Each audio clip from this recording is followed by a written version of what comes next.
오늘 우리에게 주신 하나님의 말씀은 신약성경 누가복음 2장 8절로 15절의 말씀입니다.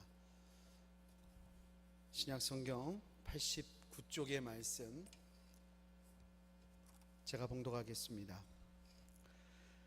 그 지역의 목자들이 밤에 밖에서 자기 양떼를 지키더니 주의 사자가 곁에 서고 주의 영광이 그들을 두루 비추매 크게 무서워하는지라. 천사가 이르되 무서워하지 말라. 보라, 내가 온 백성에게 미칠 큰 기쁨의 좋은 소식을 너희에게 전하노라. 오늘 다윗의 동네에 너희를 위하여 구주가 나셨으니 곧 그리스도 주시니라. 너희가 가서 강보에 쌓여 구유에 뉘어 있는 아기를 보리니 이것이 너희에게 표적이니라 하더니, 호련히 수많은 천군이 그 천사와 함께 하나님을 찬송하여 이르되, 지극히 높은 곳에서는 하나님께 영광이요 땅에서는 하나님이 기뻐하신 사람들 중에 평화로다 하니라. 천사들이 떠나 하늘로 올라가니 목자가 서로 말하되, 이제 베들레헴으로 가서 주께서 우리에게 알리신 바 이 이루어진 일을 보자 하고. 하나님 아버지, 감사합니다. 오늘도 우리를 수예배로 불러주시니 감사합니다. 하나님께 예배하면서 주님의 음성을 듣기를 원합니다. 오직 성령만이 역사하여 주시고 부족하고 연약한 종을 감추시고 주님의 영광만 나타내 주옵소서. 예수님의 이름으로 기도드립니다. 아멘. 예수님이 이 땅에 오신 것은 전 우주적인 사건이었습니다. 동방의 박사들이 별을 보고 아기 예수님을 찾아왔다는 것은 전 우주적인 시간표가 예수님의 탄생과 맞닿아 있다는 것을 의미합니다. 뿐만 아니라 예수님이 오시기 전 지중해 주변의 세계는 격동의 시간을 거치면서 세계 질서가 새롭게 세팅되어 있었습니다. 실로 겸손하고 정직한 역사가라면 예수님이 이 땅에 오셨던 그 과정 속에 하나님께서 얼마나 세밀하게 주관하셨는지를 인정하지 않을 수 없을 것입니다. 예수님이 탄생하신 바로 그날도 마찬가지였습니다. 예수님이 수태된 방식, 그분의 육신적인 혈통, 태어난 장소 등등등 하나님의 철저한 계획과 성취의 순간이었습니다. 그리고 하나님은 당신의 놀라우신 뜻 가운데 그 복된 성탄의 자리에 초대했던 한 무리가 있었다고 본문은 말씀합니다. 바로 목자들입니다. 우리 8절부터 9절의 말씀을 다 함께 읽겠습니다. 시작.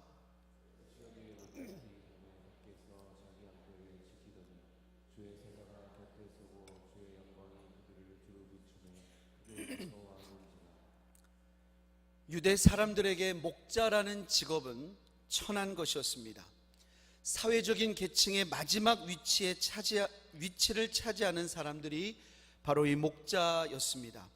이들이 얼마나 소외된 사람들이었는지를 잘 보여주는 것이 있습니다. 바로 황제가 내린 호적 명령이었습니다.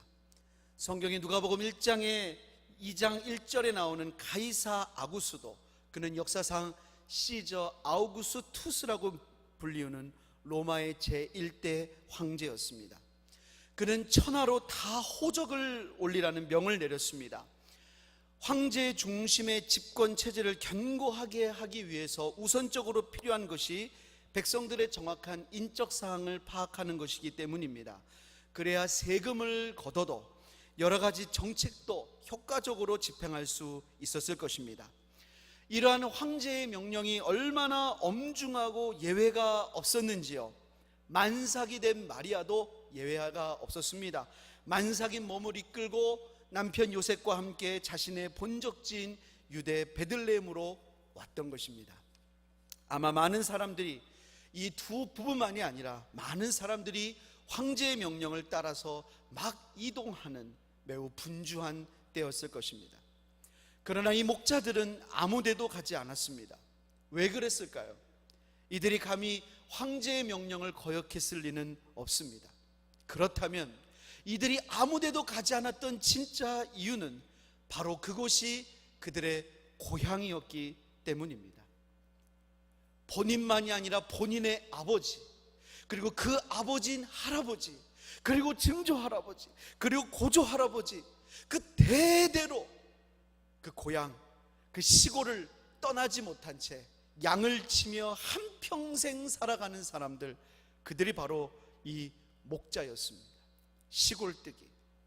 이들은 들판에서 한평생을 보내며 밤에 밖에서 야영하며 자는 것이 수태인 사람들, 참 보잘것없는 사람들입니다.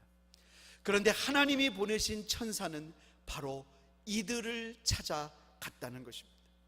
그리고 주님의 영광이 그들을 둘러 비쳤습니다. 마치 이곳에서 연극을 하면 다 깜깜한데 스포트라이트가 주인공을 다 비추는 것처럼 하나님의 영광이 그들을 둘러 비쳤습니다.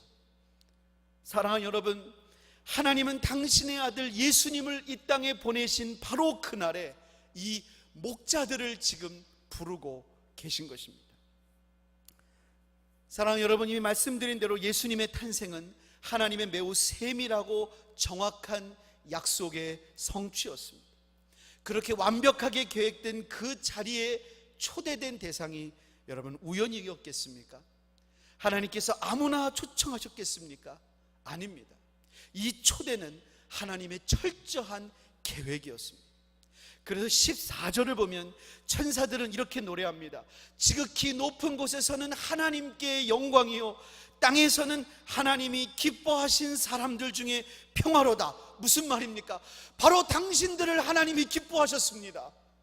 목자들이요, 하나님이 당신들을 기뻐하셨습니다. 그래서 우리를 불렀습니다 라고 말하는 것입니다. 하나님께서는 이 목자들을 기뻐하셔서 예수님의 탄생일에 초대하셨다는 것입니다. 근데 여러분, 우리의 생각에 만왕의 왕이신 예수님의 탄생의 초대 손님, 예수님의 VIP가 매우 중요한 그 사람이 바로 이 목자들이었다는 것이 좀 의아하지 않습니까? 왜 하필이면 이 목자들이었을까? 그러나 성경은 이에 대해서 이처럼 말씀합니다. 고린도전서 1장 26절부터 29절 말씀을 우리 다 함께 읽어보겠습니다. 시작. 형제들아, 너희를 부르심을 보라. 육체를 따라 지혜로운 자가 많지 아니하며 능한 자가 많지 아니하며 문벌 좋은 자가 많지 아니하도다. 그러나 하나님께서 세상에 미련한 것들을 택하사 지혜 있는 자들을 부끄럽게 하려 하시고 세상에 약한 것들을 택하사 강한 것들을 부끄럽게 하려 하시며 하나님께서 세상에 천한 것들과 멸시받는 것들과 없는 것들을 택하사 있는 것들을 폐하려 하시나니 이는 아무 육체도 하나님 앞에서 자랑하지 못하게 하려 하심이라. 아멘. 하나님께서 우리를 부르신 그 부르심을 보라는 것입니다. 세상적으로 지혜로워서 능력이 많아서 문벌이 좋아서 하나님이 우리를 부르신 것이 아닙니다.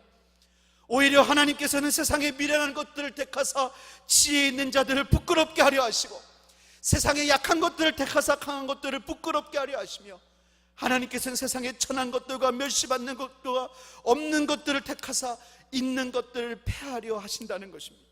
그래서 우리같이 보잘것없고 내세울 것 없는 자들이 하나님의 은혜를 받아 구원을 얻었습니다. 할렐루야. 바로 우리가 하나님의 자녀가 됐습니다. 물론 여러분, 이 말씀을 지나치게 확대 해석해서 세상에서 영광과 권세를 가진 사람들은 하나님께서는 부르시지 않고 관심도 없다, 이런 식으로 해석하는 건 정말 오해입니다. 한 예로 동방 박사는 상당한 고위층이었습니다. 얼마나 고위층이냐? 그들은 분봉왕 헤롯의 궁전에 갑자기 들어갔습니다. 갑자기 어느 지역의 왕의 궁전을 들어가서 그 왕과 독대할 수 있는 사람, 그들은 페르시아의 굉장한 고위직이었습니다. 하나님은 동방박사 같은 세상에 강한 사람들도 부르십니다. 하지만 예외 없이 우리가 꼭 알아야 할 것은 그 동방박사의 심령의 중심에는 가난한 마음이 있었다는 것입니다. 세상의 영광과 권세에 취해서 그것이 전부인 줄 알고 사는 사람들이 동방의 박사들이 아니었습니다. 오히려 그들은 어느 날 나타난 그 별을 본 순간 저 별이야말로 우리가 그토록 찾던 만왕의 왕이 오신 그 증거가 아니겠는가? 그 별을 보고 그 왕을 만나기 위해서 그들은 고국을 떠났습니다. 산을 넘고 물을 건너서 어쩌면 한 번도 가보지 않는 그 곳에 가서 어느 아기 앞에 엎드려 경배할 수 있는 가난한 마음이 있는 사람들이었습니다. 그러므로 우리는 하나님께서 부르시는 사람들은 이 세상에 가난하고 보잘것없고 너무나 부족한 사람일 수도 있고, 혹 그렇지 않다 하더라도 그 마음에, 그 심령에 가난한 마음, 깨어진 마음, 그런 마음이 있는 자를 우리 하나님이 부르신다는 것입니다. 전도에 대해 말할 때 흔히 전도할 사람이 없다는 이야기를 듣습니다. 하지만 만약 우리가 눈을 들어서 가난한 자들을 보십시오. 여러분, 전도에 대해 사람을 떠올릴 때 누구를 떠올리십니까? 한번 가난한 사람들을 보세요. 이 세상에 약한 사람들을 한번 보세요. 그리고 가난한 심령을 가진 사람들을 보세요. 속에서 울고 있는 사람들을 보세요. 정말 그런 사람들이 없습니까? 하나님은 바로 그 영혼을 주목하고 계십니다.